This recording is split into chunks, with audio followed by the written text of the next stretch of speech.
ஜெயம் ரவி மற்றும் அவங்களோட மனைவி ஆர்த்தி இவங்க 2 பேரும் கருத்து வேறுபாடோட இருக்கிறதாகவும், இவங்க 2 பேரும் கடந்த சில மாதங்களா பிரிஞ்சு வாழ்ந்து வர்றதாகவும், சீக்கிரமே விவாகரத்து செய்ய போறதாகவும் சோசியல் மீடியாவில் கடந்த சில நாட்களா நியூஸ் வெளியாகி பரபரப்பை ஏற்படுத்தி வந்துட்டு இருக்குது. இந்த நியூஸ்க்கு ஜெயம் ரவியும் சரி, ஆர்த்தியும் சரி எந்த விளக்கமே கொடுக்கவே இல்லை. இதனால இந்த செய்தி உண்மையா இருக்குமோ அப்படின்னு சொல்லிட்டு பலரும் சொல்லி வந்துட்டு இருக்காங்க. இந்த நிலையில விவாகரத்தை உறுதிப்படுத்துற விதமா ஜெயம் ரவியோட மனைவி ஆர்த்தி தன்னோட இன்ஸ்டாகிராம் பக்கத்துல ஜெயம் ரவி கூட சேர்ந்து எடுத்த போட்டோஸ் எல்லாத்தையுமே டெலீட் பண்ணிட்டாங்க அப்படின்னு சொல்லப்படுது.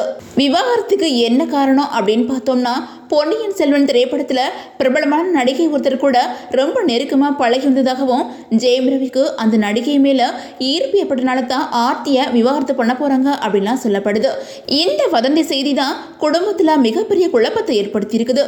இதனால மனைவிக்கும் கணவனுக்கு இடையே மிகப்பெரிய பிரச்சனை வெடிக்க, அதனால ஜெயம் ரவி மன உளைச்சலுக்கு ஆளாகி மனைவி ஆர்த்தியை விவாகரத்து செய்ய முன் வந்திருப்பாரு அப்படின்லாம் சொல்லப்படுது.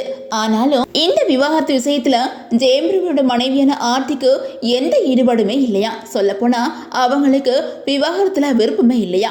ஜெயம் ரவி கூட சேர்ந்து காதல் வாழ்க்கையை தொடரணும் அப்படிங்கறதா அவங்களோட விருப்பமாகவும் இருந்துட்டு இருக்குது. ஆனா ஜெயம் ரவிக்கு தான் மிகுந்த மன உளைச்சல் அதிகமாகி ஆர்த்தியை விவாகரத்து பண்ண போறாங்க அப்படின்னு சொல்லப்படுது. அது மட்டும் இல்லாம ஜெயம் ரவியோட குடும்பத்தில் இருக்கிற எல்லாருக்குமே இந்த விவாகரத்து நடக்கக்கூடாது அப்படின்னு தான் சொல்லிட்டு இருக்கிறாங்களாம். திருமணமாகி 15 வருஷம் ஆன நிலையில ஜெயம் ரவிக்கு இப்படி ஒரு எண்ணம் ஏன் வந்துச்சு அப்படின்னு சொல்லிட்டு பலரும் கேள்வி எழுப்பி வந்துட்டு இருக்காங்க. ஆனாலும் இப்படி ஒரு நேரத்துல இந்த வதந்தி செய்திகள் எல்லாமே உண்மைதான் அப்படின்னு அப்பட்டமா நம்புற வகையில ஆர்த்தி ரவி தன்னோட சோசியல் மீடியா பக்கத்துல ஜெயம் ரவி கூட எடுத்த எல்லா போட்டோஸையும் நீக்கி விவாகரத்து உண்மைதான் அப்படிங்கிற மாதிரி நிரூபிச்சிருக்கிறாங்க. இதனால இவங்களோட இந்த விவாகரத்து பத்தின அதிகாரப்பூர்வ அறிவிப்பு சீக்கிரமே வெளியாகலாம் அப்படின்னு சொல்லப்படுது.